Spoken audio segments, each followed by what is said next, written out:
Having trouble breathing? Chronic cough or always having phlegm in your throat? You may have COPD.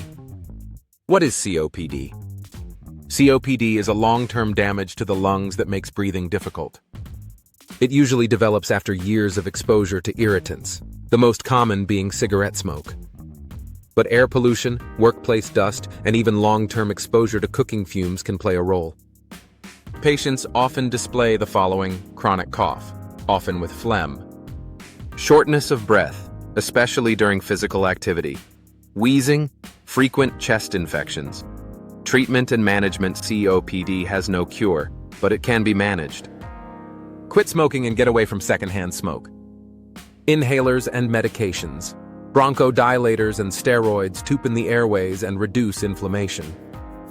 Pulmonary rehabilitation. Exercise programs designed for lung patients. Oxygen therapy for severe cases. Vaccinations, flu and pneumonia shots to prevent infections that can make COPD worse. COPD is chronic, but with the right care, patients can still live active and fulfilling lives. Early action makes all the difference. Follow for more health deep dives.